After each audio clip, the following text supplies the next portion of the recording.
Bapak, Ibu, dan saudara-saudari yang terkasih, dalam bacaan-bacaan hari ini kita diingatkan kembali tentang tanda. Dan dalam nubuat Daniel, dia melihat sebuah tanda simbol dari kejayaan duniawi.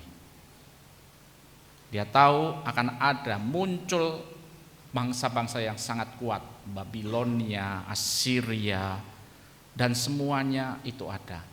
Tapi permasalahannya adalah mereka dalam kekuasaan menjadi sombong dan menyalahgunakan kekuasaan. Sehingga kerajaan-kerajaan yang besar itu, Mesir, semuanya tidak bersisa sampai sekarang. Hancur. Karena apa? Karena kekuasaan yang seharusnya menjadi berkah justru menjadi sebuah kutukan karena kesombongan. Dan disinilah yang kemudian kita menyadari bahwa ada banyak kita hadapi dalam kehidupan kita secara nyata. Kita mungkin berkata tentang tanda kehadiran Tuhan, pasti berharap tandanya bagus, indah, tapi kenyataannya tidak seperti itu. Justru pada saat kemudian kita melihat Tuhan itu sebetulnya tidak akan berubah, tetapi apakah saya sebagai manusia dalam segala kekurangan, dalam segala kesibukan saya, mungkin saya lupa akan kehadiran Tuhan. Kita juga tahu pasti kita yang ada di sini, Anda yang ada di sini tidak selamanya dalam kondisi damai. Masih ada kemarahan, bisa jadi kekecewaan, kebencian. Dan tentu itu tidak bisa serta-merta langsung saya mengatakan Tuhan hadir sebagai kasih dan hilang. Kan enggak segampang itu. Perlu proses bagaimana saya sebagai manusia bisa sampai pada tahap acceptance, menerima. Dan untuk menerima hal-hal yang tidak gampang, hal-hal yang sulit, itu paling menyakitkan. Apalagi kalau saya menerima sesuatu yang tidak saya lakukan, lebih sulit lagi. Lebih sulit lagi. Tapi disinilah kita kemudian percaya bahwa Tuhan itu tidak pernah menutup matanya. Sekarang yang menjadi pertanyaan bagi kita adalah apakah saya dalam proses saat ini bisa berubah? Berubahnya bisa dengan dua hal. Ibaratnya kalau kita melihat kesempatan di sini sebagai sebuah air panas akan membawa dampak yang berbeda. Air panas itu bisa membuat sayur yang keras menjadi lunak, betul? Tetapi juga air yang panas itu bisa membuat telur yang cair jadi keras. Semuanya tergantung dari saya. Karena pada saat kemudian semua orang melihat saya sebagai orang jahat, maka saya akan menjudge diri saya jahat, dan kemudian saya keluar dengan hal tadi, membalas. Dan kalau seperti itu, yang terjadi adalah bahwa sepertinya kemarahan harus diungkapkan dengan balas. Dan Tuhan Yesus mengingatkan hari ini. Karena kalau kemudian itu ada dan muncul, yang terjadi kita seperti negara-negara yang besar pun hancur. Dan kita melihat hari ini kehadiran yang nyata, yaitu Tuhan Yesus, yang sudah dinubuatkan oleh Daniel. Anak manusia datang dalam kemuliaannya. Tidak segampang saya mengatakan itu. Tapi justru di sini adalah kesempatan saya untuk tenang. Karena apa? Karena seperti seringkali saya mengatakan, kemarahan itu tidak bisa serta-merta ditutup.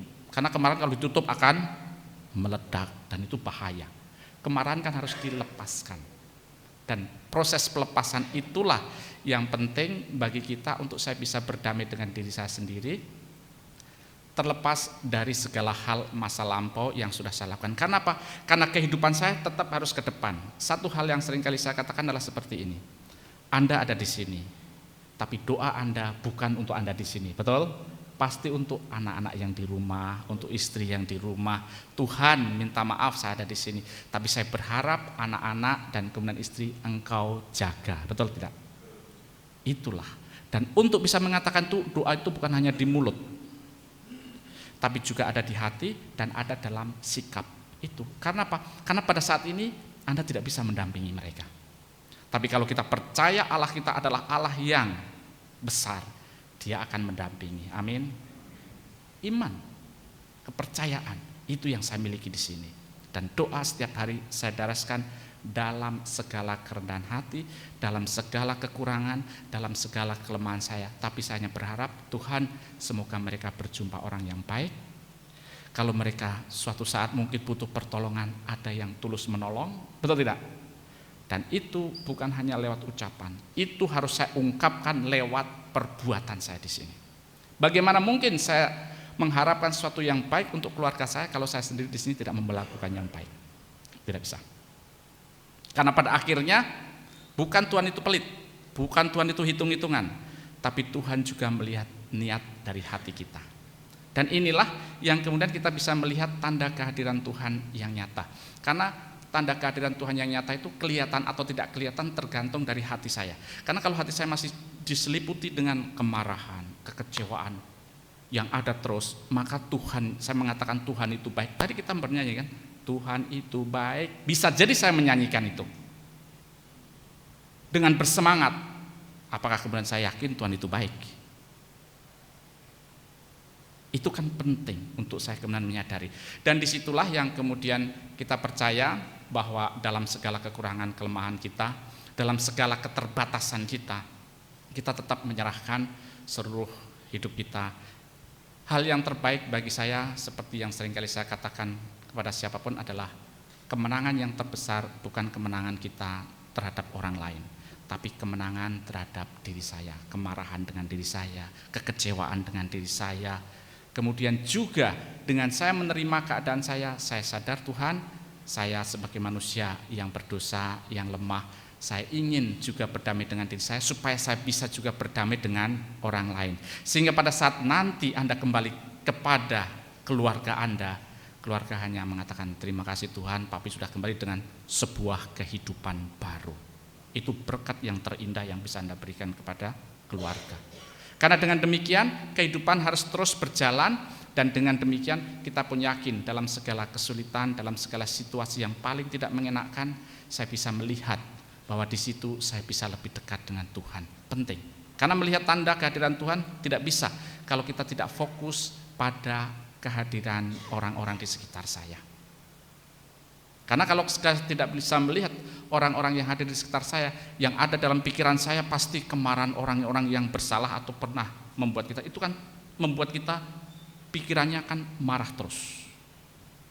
Dan kalau saya marah, maka saya tidak akan damai. Kalau saya tidak damai, pikiran saya tidak tenang. Kalau pikiran saya tidak tenang, efeknya satu, saya jadi sakit, nggak sehat.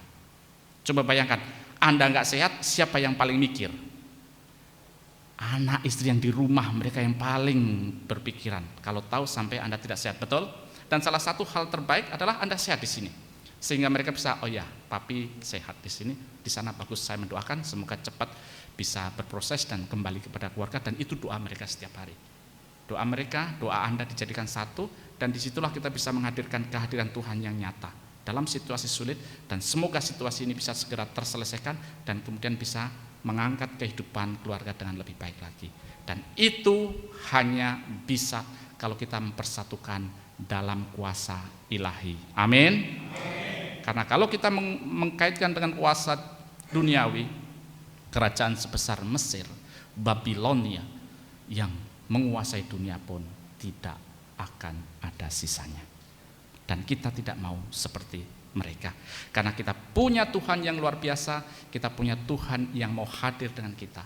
Pada saat kita kemudian dalam segala penderitaan kita, seringkali saya mengatakan seperti ini. Pada saat mungkin kita merasa menderita,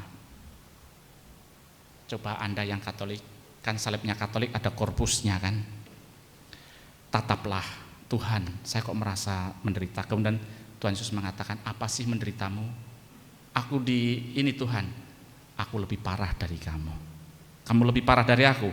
Enggak Tuhan. Supaya kemudian ada sedikit, oh iya ya, Tuhan saya yang bersalah saja lebih menderita dari saya. Dan disitulah kenapa Tuhan mau? Karena Tuhan mau menunjukkan kepada saya, kamu juga bisa, kamu juga mampu, dan kamu bisa melalui semuanya ini dengan baik pada saat kamu tidak pernah kehilangan harapan kepada Tuhan Yesus. Amin. Semoga kita mendapat kita selalu bisa membuka hati kita, berproses dalam pertobatan sehingga hidup kita bisa menjadi lebih baik lagi. Kita diubah tadi seperti tadi, bukan menjadi semakin keras, tapi kita keluar atau misalnya pada saat keluar menjadi mempunyai hati yang lunak. Semoga Tuhan memberkati kita.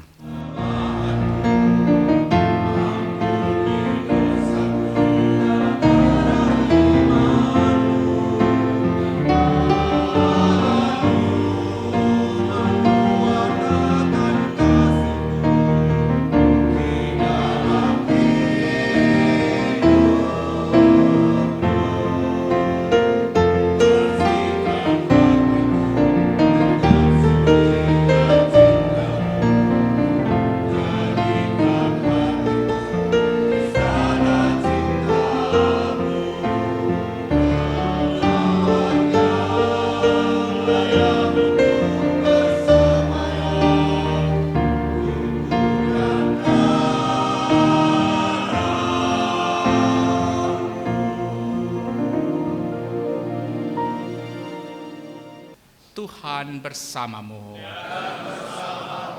Berkat Allah Bapa yang Maha Baik senantiasa tercurah dalam kehidupan kita, khususnya limpah berkat dalam segala doa-doa, permohonan-permohonan, harapan-harapan kita dalam limpah kuasa Allah Tritunggal Maha Kudus, Bapa, Putra, dan Roh Kudus. Amin.